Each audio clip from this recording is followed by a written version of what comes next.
Hello and welcome to this Rotted special announcement, and this has to do with the scoring system of the reviews I've been doing. I wanted to make this channel always moving forward and always malleable, and more than anything else, always seeking ways to improve.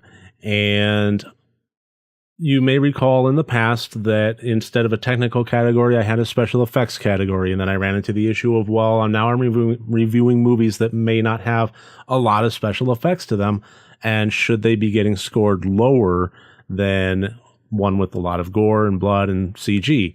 And it felt that that was unfair, so I migrated that to a technical category. And as I've been doing more reviews, I've been encountering a different issue. And that is largely due to the fear quotient category. When I first started, what I wanted to do more than anything else was have a fair scoring system specifically for horror movies. It felt like the range of horror is too broad, and for the horror fans like myself that want to know the intimate details of it, giving it a 5-star system just felt lackluster. It felt like it wasn't really doing us a good service, and even 1 out of 10, So I developed the 5 category system of plot, intent, acting, technical, and fear quotient. And the fear quotient was pretty much just brass tacks, how scary is it on a scale of 1 to 20? And the problem that I've been encountering with this is if a movie is trying to be scary, then I feel like it's getting judged twice, either positive or negative, but it's getting judged twice, both in the intent and in the fear quotient. And if a movie isn't trying to be scary, what about the creature features or the cult classics or the campy fun movies or the ones that are just trying for extreme things like the Tokyo Gore Police? Not really trying to be scary. It's trying to just push that envelope and come up with the schlockiest, bloodiest, goriest horror movie imaginable. And, should that really get judged down? And the more I've been thinking about it, the more I feel like, no, they shouldn't.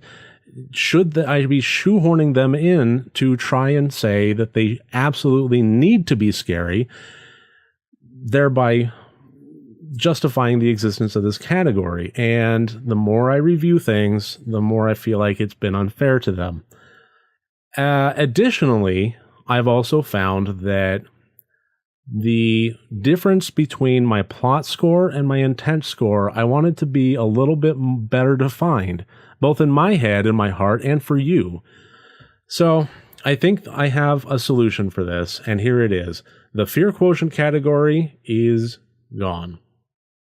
If a movie is trying to be scary and it succeeds, I will be stating that, and I will be integrating that into the intent category.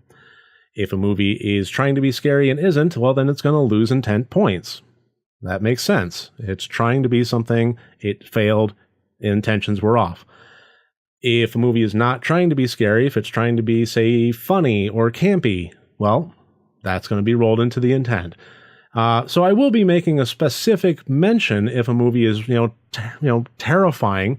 I think that's just my job as a reviewer, but I'm not going to do it as a separate category anymore. So there's only going to be 4 instead of 5, and they're going to be worth 25 points instead of 20.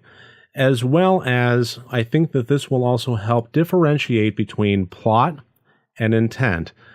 Plot, in my mind, and how this is going to be working, is what is on the written page of the screenplay.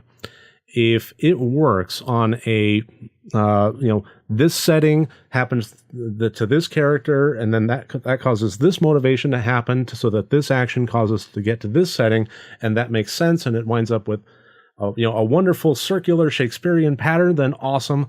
What was written is what is judged in plot.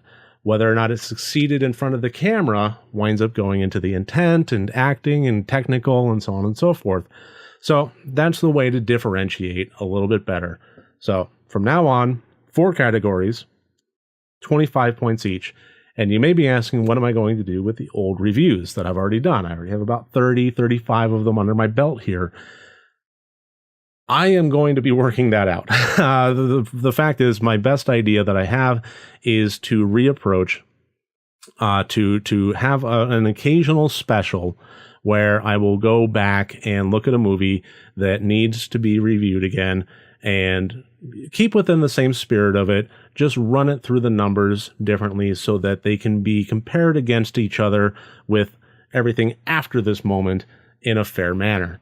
So if you have a movie that you have in mind that I have already covered that you want to see a Redux review, by all means, leave comments, let me know, and I will make it a top of the priority.